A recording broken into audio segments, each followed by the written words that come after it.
All right, folks, and we're back. It's your boys, John and Chris, with the No Name Podcast for Card Pantheon. Seriously, folks, down in the comments, post a good name idea. We will love the inspiration. And still, no one has found the flipping dancing zombies. I'm starting to think you guys don't even watch our videos. So don't forget prizes if you find the dancing zombie, which reminds me, I have to get down the prize for the next dancing zombie. Ooh. Ooh, things are falling everywhere, Chris. No darn. It's like an avalanche.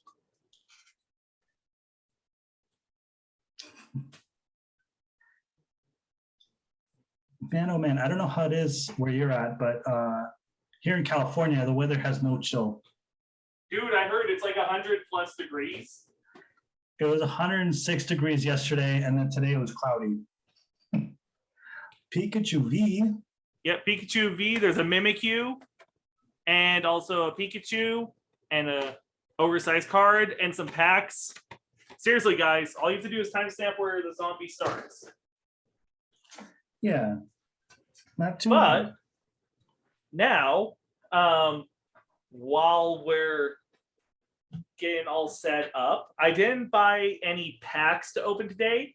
Instead, we're doing like a mail call of sorts. I think I've mentioned before, I've been super into comic books lately.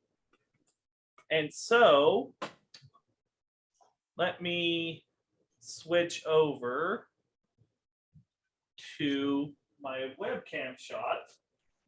So, I have purchased a bunch of graded comics. Ooh, 9.8. Dang. Yep.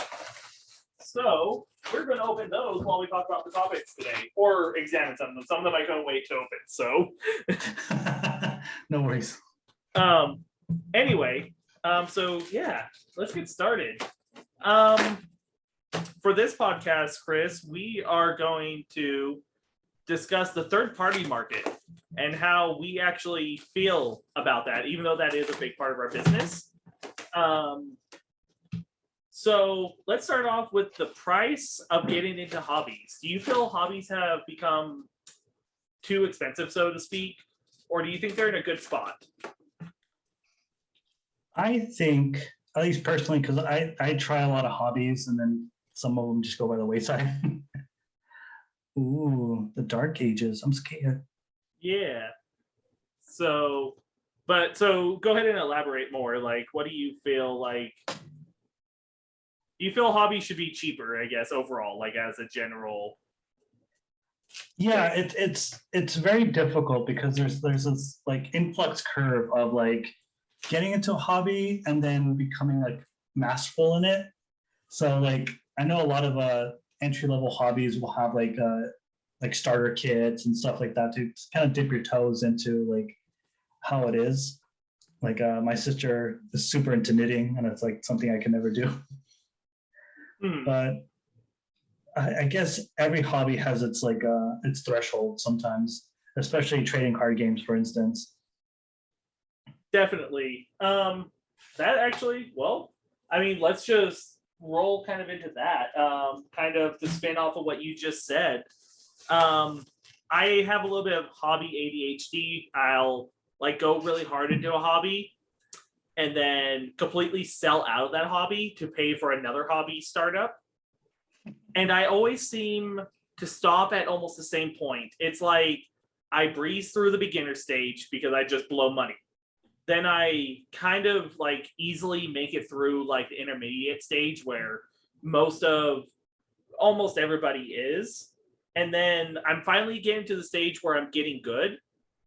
And then there's like a fourth stage that I stop at. I get into that stage and it's like I'm too good for everyone here, but I'm not good enough for everyone on the next stage of the hobby. And there's not that many people here in this middle part.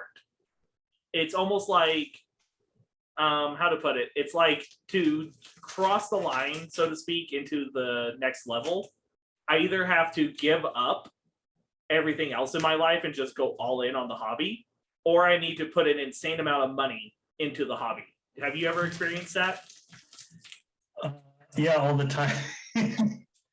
Like I said, I usually try a couple of hobbies like every few years, and then either get super absorbed into it, kind of like how you mentioned, and get to a ooh. Actually, side note, who do you think would win in a fight between the Hulk and Spider-Man? If it's a straight up fight to the death, the Hulk wins every time. If it's just a fight until the Hulk turns back into Banner, Spider-Man every time. That's a fair point. But if it was like the Hulk will never disappear, like Banner's just gone, Hulk wins every time.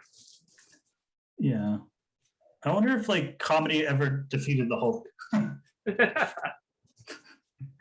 But yeah, no, I'm the same in the same vein of the hobbies. Like I do stop motion on the side, and it's one of those where it was a great hobby. Then it kind of produced some income, and then I went ahead and bought like professional grade like software. Mm-hmm. And Yeah. And it's one of those things where it's not. Oh, nice. The artwork's really nice on that one. Yeah. But I'm getting to the point where like I'm no longer a beginner. I'm producing some content for some companies, so it's not a little bit past intermediate. But then there's people that I like aspire to be like, and just like it's almost night and day the difference between what I can produce versus what they can produce. So it's like kind of discouraging at a certain point. Definitely. And yeah, like it's not. It's like can't I just be great at something and not have to give up my humanity, so to speak? Yeah, the 10,000 hours sunk into it. Yeah. Well, it's like there's actually a really good quote. I know I quote anime a lot. I'm a huge nerd. But the quote is from Hajime no Ippo, which is the official longest running manga ever. It's about a kid that got bullied in school, becomes a boxer, and has a chance to win the featherweight weight class and then all the other weight classes as well. But he gets injured. And so one of his gym mates, who's a heavyweight champion, a middleweight champion, and a super heavyweight champion of the world, tells him like after he gets injured because he Ippo tries to go back to boxing, but his heart's not in it.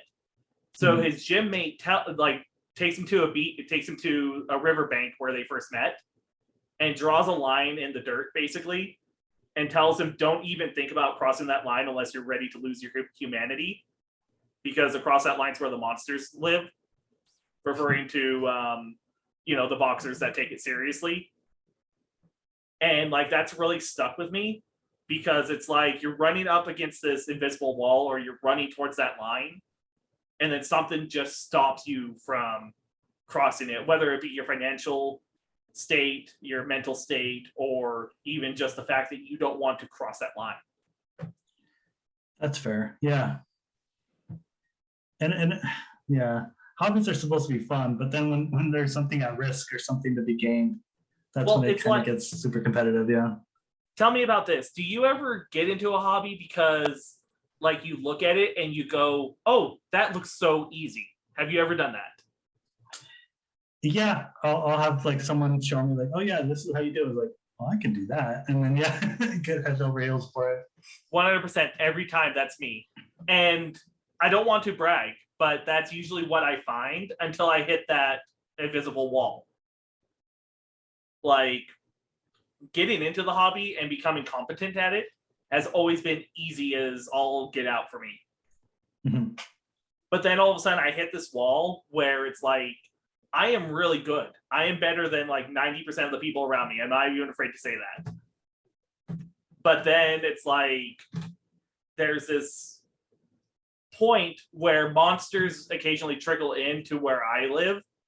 And then they're just like, oh, I'm going to show you what a real person in this hobby can do. Yeah, Elite Smash for me was one of those things I can do this, I can do this.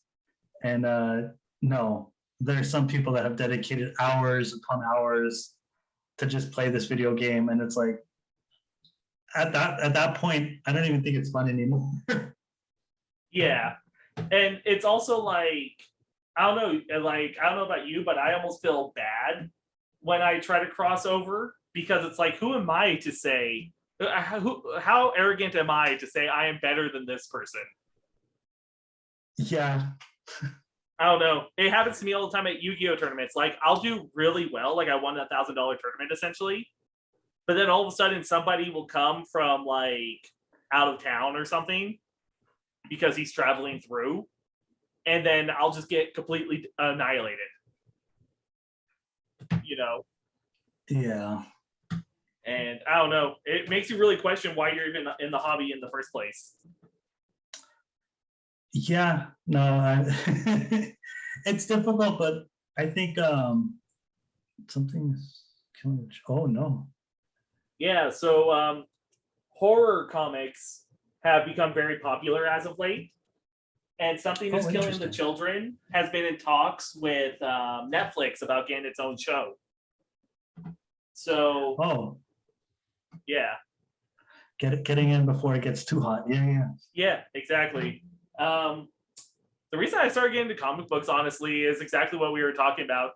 Somebody, I stumbled upon a comic book collector on YouTube recently.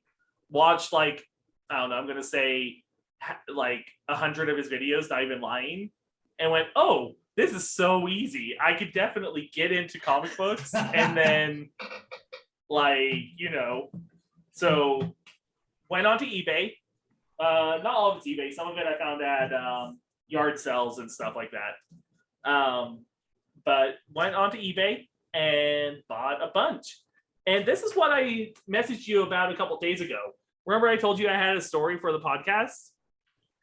Whoa. So this is a 9.0. This is what is considered a Bronze Age comic, meaning it's from like one of the higher points in comic history. So this is like the original runs of Captain America.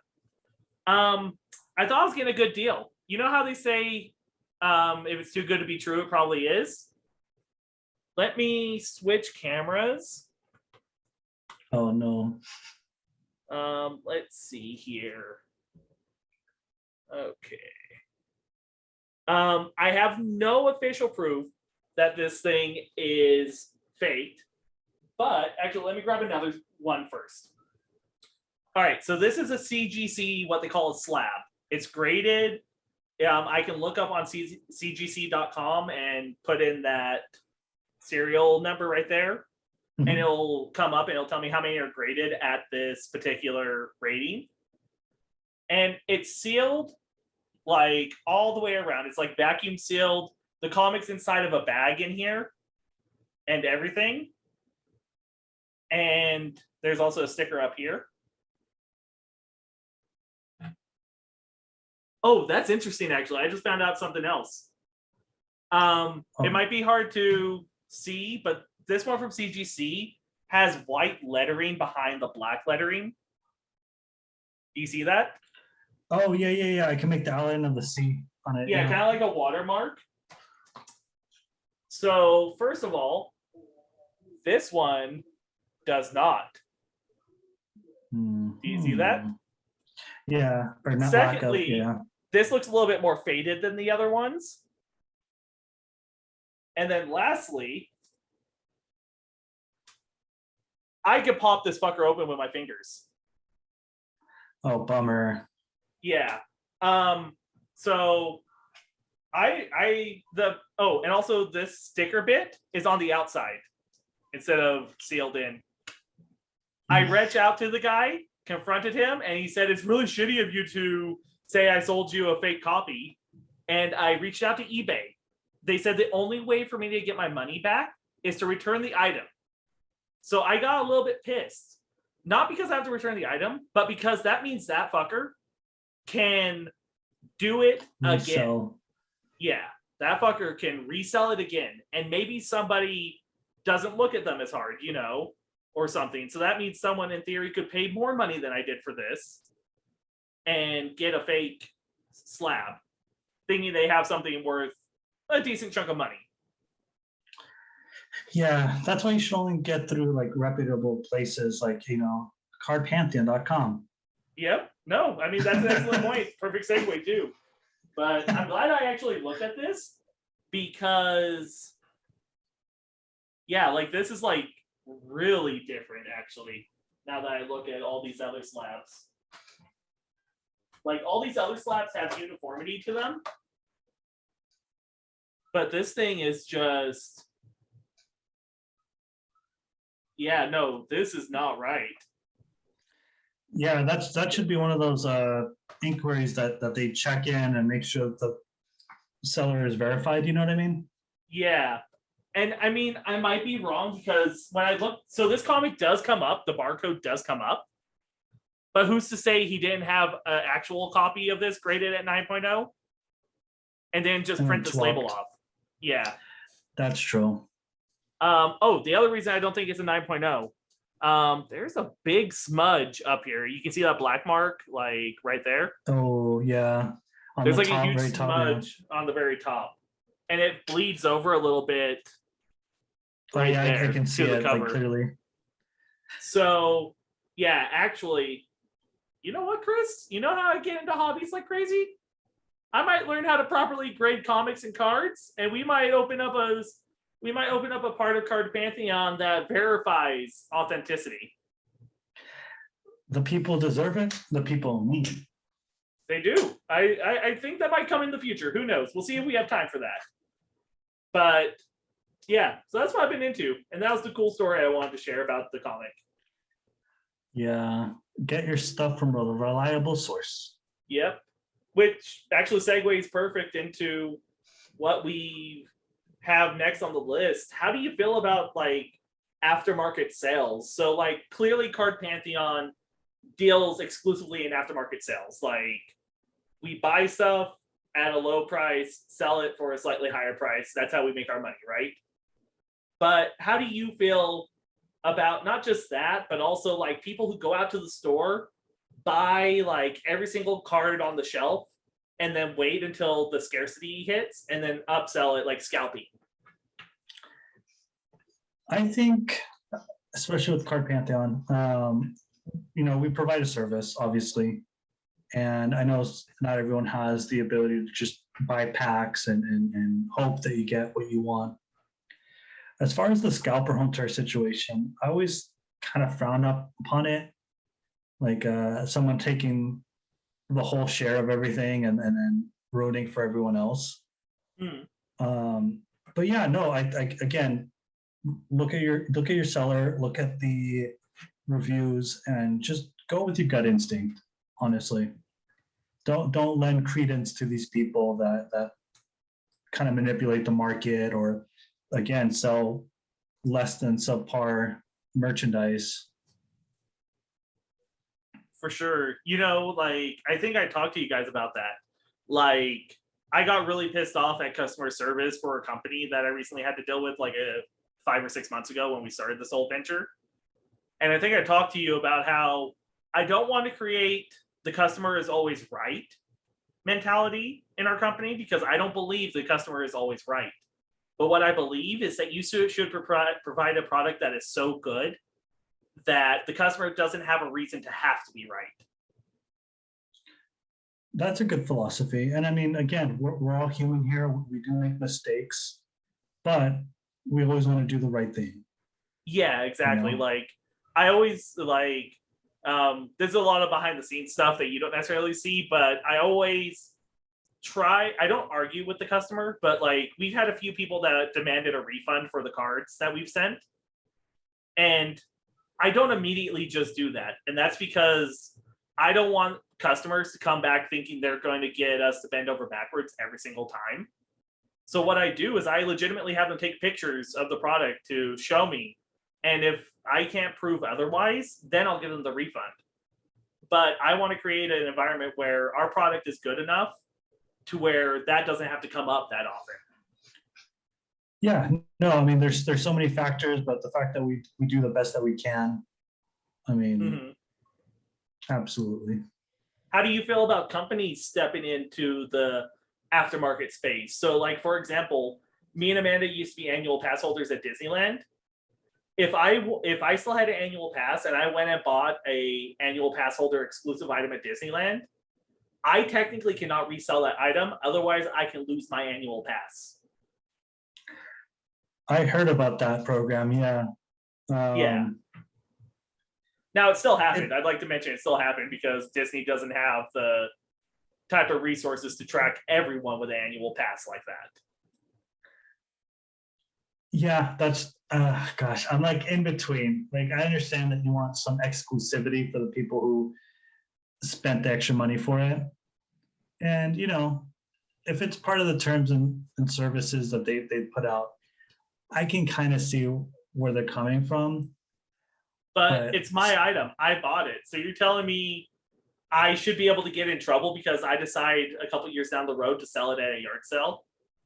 Exactly. That's why I'm kind of like, yeah, I can't keep things forever. Yeah, I mean, what I do you don't want me know. to fucking just throw it in the trash heap? Yeah. No, you're gonna get buried with it. You know what I mean? Yeah. The house mouse. No one ever leaves house mouse. I'm sure heaven is just the Disney castle, honestly. Exactly. But yeah, my feelings about it is that I guess if it's like, I don't know, I kind of want to err on the side of like the customer on that one. Like you personally bought it with your own money. Disney made the sale. And maybe if we're gonna compromise, maybe like a 1 to 2 year like embargo, maybe. Okay, so like after a product's like a couple years old, it's okay to sell it. Yeah, if it becomes out of rotation or you know something like that, then everyone can be happy about it. I guess be like, I guess the middle ground. I guess. Okay. Okay. What do you think about it? I have almost the opposite feelings. Like, I don't like scalpers that buy something at dirt cheap prices and then like umpteen times the price because of scarcity. Mhm. But at the same time, it's typical supply and demand. Like that, I guess I would err on the side of that's the cost of being in a free market. Mhm. You know, which one of us hasn't dreamed about having opened up a $3 fucking Pokemon pack of cards and still have that first edition holographic Charizard sitting in our binder? Yeah.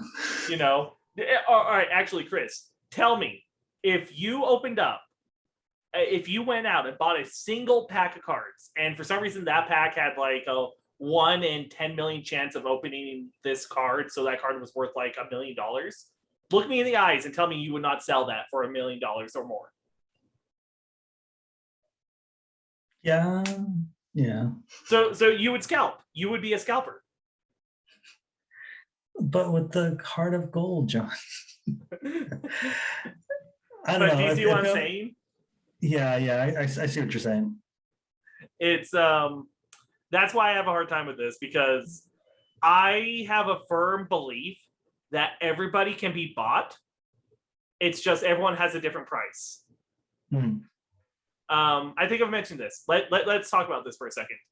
So, Chris, you can make any single species go extinct, and you would be the one responsible for it, but no one would know.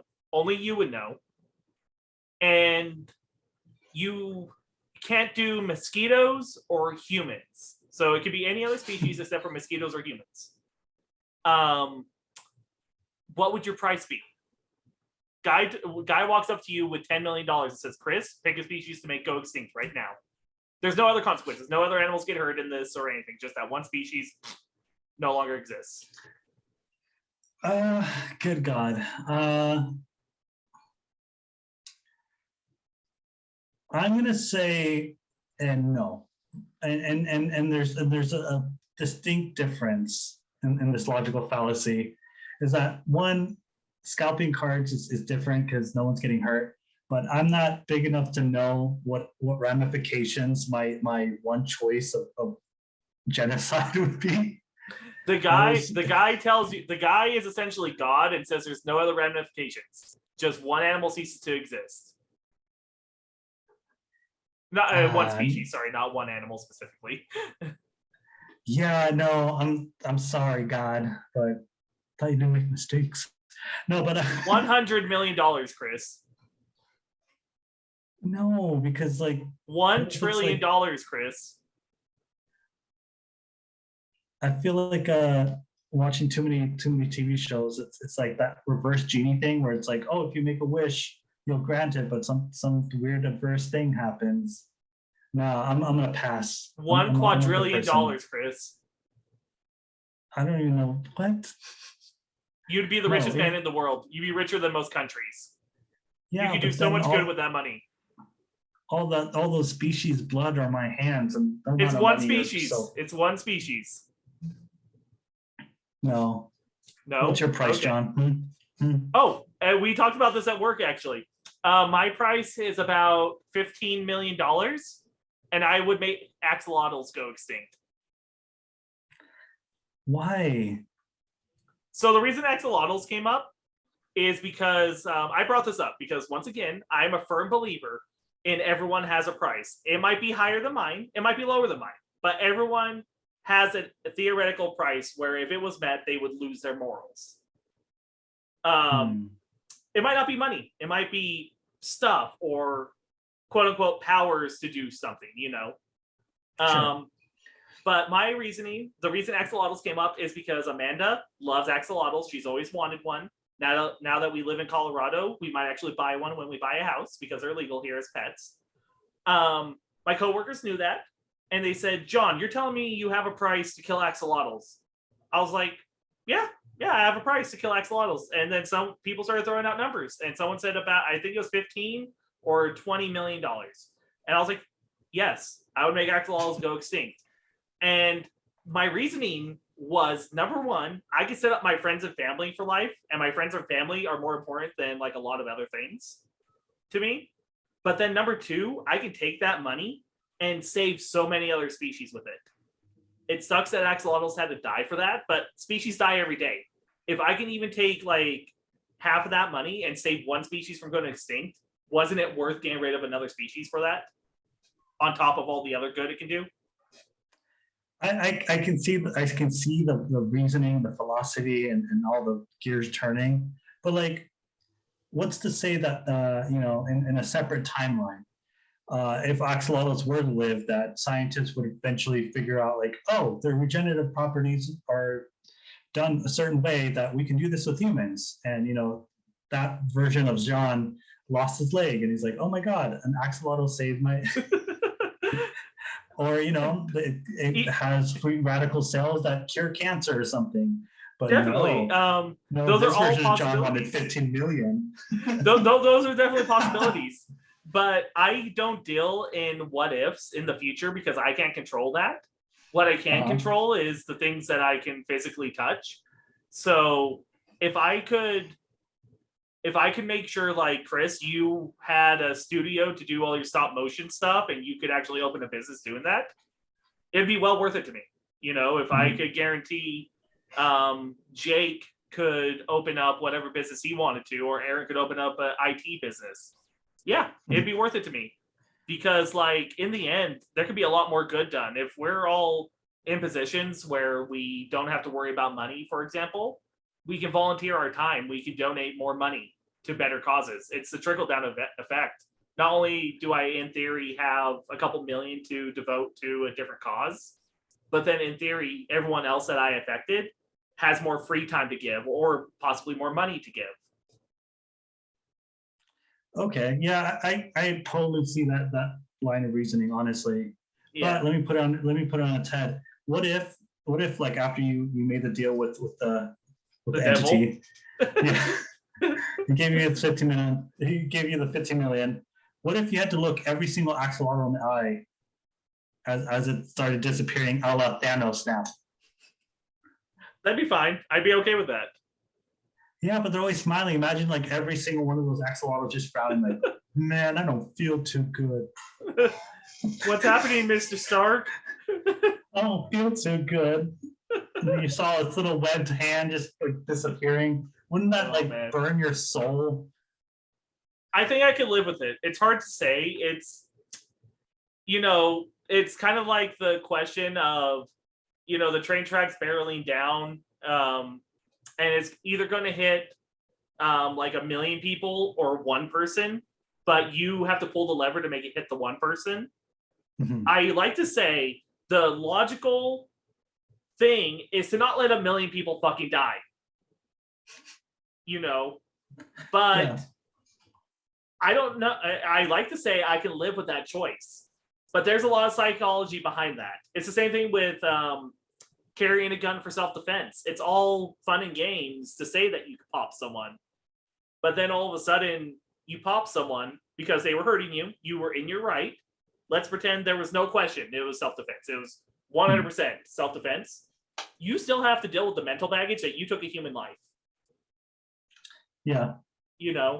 So I would like to say I would be that guy that would be fine. Maybe a day or two of therapy just to make sure I'm not going to wake up strangling my wife or something. But I would like to say that. But everybody's a G until they got to be a G. Yeah. That's yeah. God, philosophy. Oh, yeah. That got really deep. I wasn't expecting that. Yes. Anything else about this topic before we move on? Just I need a t-shirt that just says goodbye, John, and it's like an axolotl like disappearing. And on the back it has like 15 million in a suitcase. Jesus.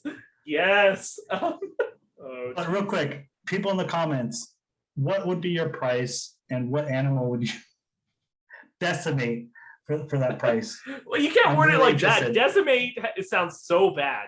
What no, but species, it is what it is. It is what it is. What species is no longer in existence? Well, what species would you annihilate? What species would you give the grace to be off of this mortal coil? Or there's no good way to sugarcoat it, Chris. I tried. It's just murder, that's all. Maybe I am a horrible person because I've asked this to a few people. The reason I've had to say no mosquitoes and no humans is because one person straight up said they would take like $5 million and make all humans go extinct. And I never thought for once someone would say that, because I thought everyone would be like, oh, I'm human. I don't want to die.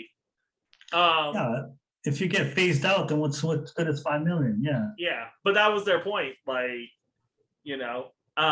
then the mosquito thing is just because mosquitoes science has proven time and again that if mosquitoes disappeared, there would be a small blip of change in animal populations, but they're not enough of an integral part of any particular food chain or ecosystem to cause mass extinction. So that's like a kind of an easy animal to go, oh, mosquitoes. Yeah, but it's to the ecosystem of now, but what about later? So mosquitoes have been around for millions of years. Like they existed pre Homo sapien. Homo erectus and stuff were around, but they've existed long before we have. And in every single scenario in which they have like studied mosquitoes, they have proven no point. The only thing that they help is carrying disease. Like that's not even a slight to them. That's like their main goal. They don't live long enough to really impact the ecosystem in that way. And not enough animals eat them as a main source of food. Like frogs eat them, lizards eat them. There are bugs and other animals that eat them, but they're not the main prey species. It's not like taking out a jellyfish and all of a sudden sea turtles plummet because that's a main source of food. It'd be more like if they took away Cheese Whiz from me and you. Like we're not going to starve to death. It's not a main staple. Yeah, but what if in parallel universe aliens come down and mosquitoes are the only one that can drink their blood and kill them? Then what, John? I mean, that's very, very minor. Like if that specific scenario comes up and someone somehow made mosquitoes go extinct, then I'm going to say the aliens have better technology anyway and probably would kill us. right? If they travel through space and time. Yeah, but it could be like that really bad movie from uh, War of the Worlds or the yeah, tripods. Are you talking about the tripods or yeah, War the of the War Worlds? of the Worlds and the M. Night Shyamalan movie Oh, with the Joaquin Sixth Phoenix. Sense. Or no, not Sixth Sense. Signs.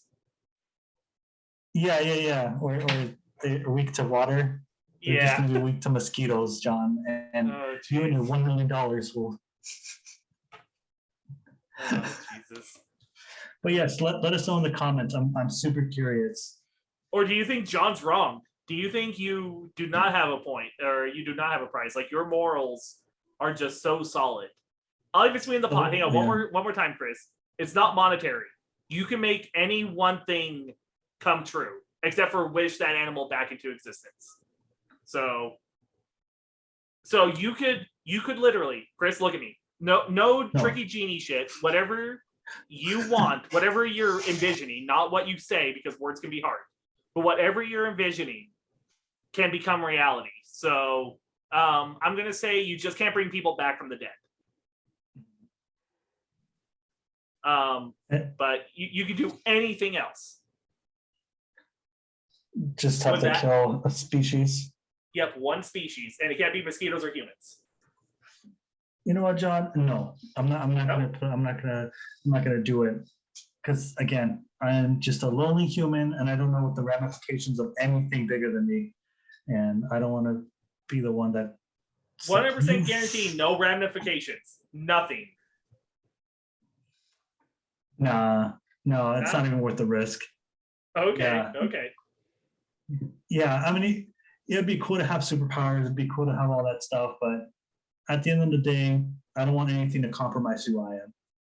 Okay. You know, I want to leave this mortal coil, knowing that I never had to make a deal with the devil or aliens or,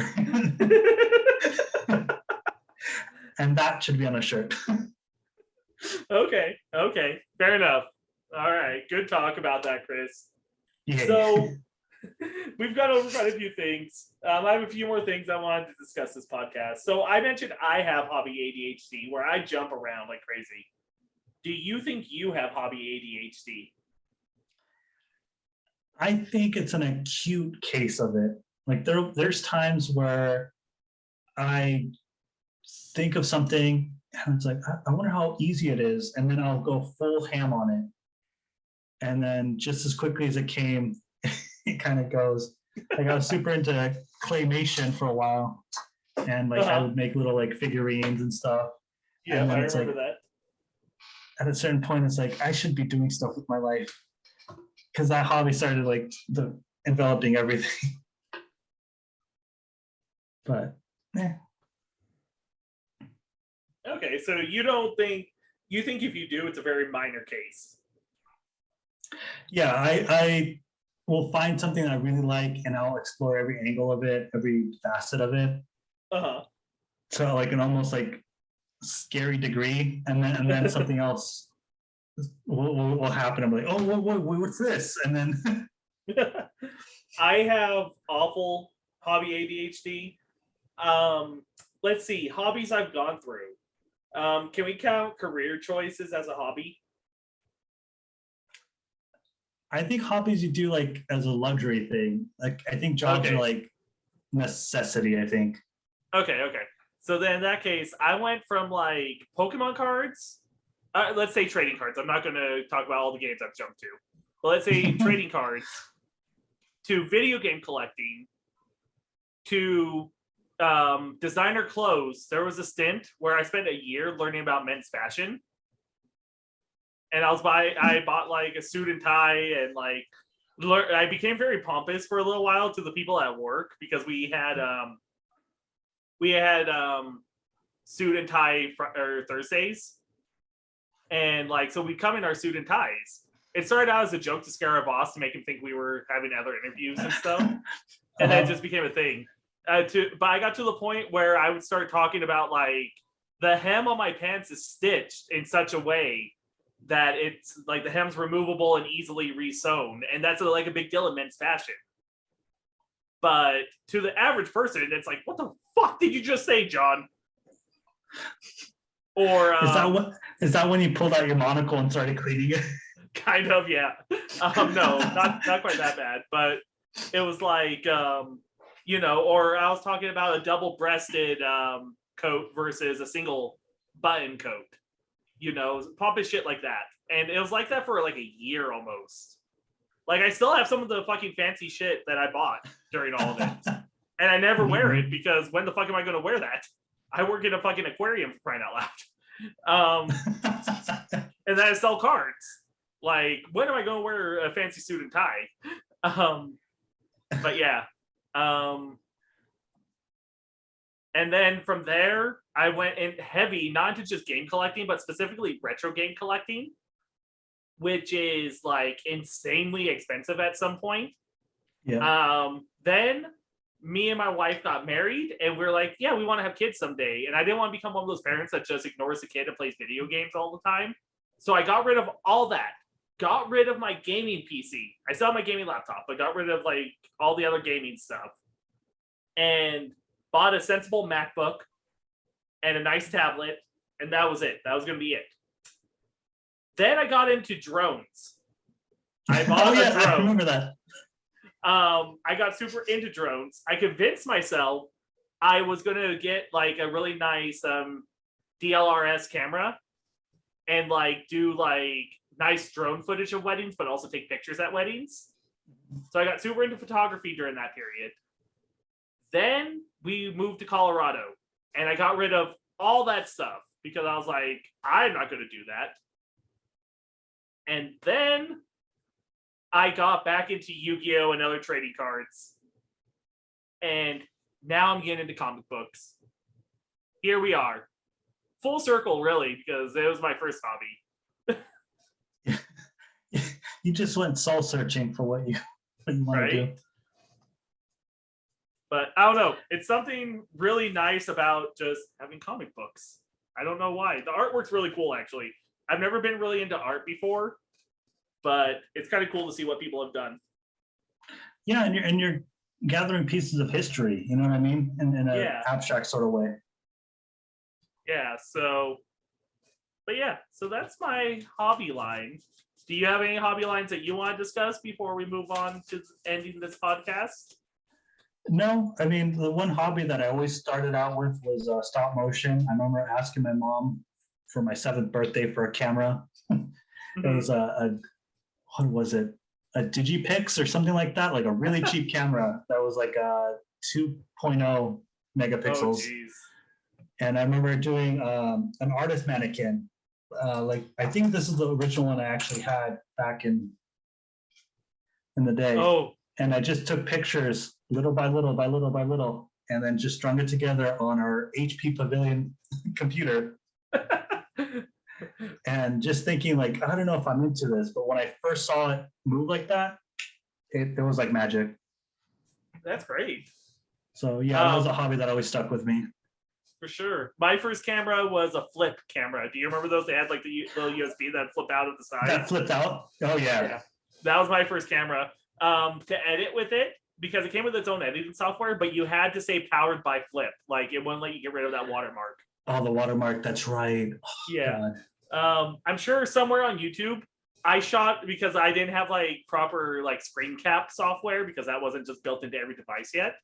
I have a really bad montage of Usopp from One Piece playing to some music. Somewhere on the internet. I don't know if that account even exists, or if I deleted that video, or if it got taken down for copyright. An AMV. It's a bad AMV from like the early 2000s, and it's great. I'm pretty sure it's the Linkin Park something or other. If I can track it down, we'll show. Yeah, if I can track it down, I'll show it in the next podcast. But that I remember doing that with my flip camera. I just sat there holding it as steady as possible, staring at the screen. And like, I would stop recording, go to the next clip, record, stop, record. Piecing it together. Oh yeah. Just off of other people's YouTube videos. It was great. What a simpler time that was. Oh man. Well, I think we're on kind of a time crunch here, so I think we're going to cut this podcast a little bit early.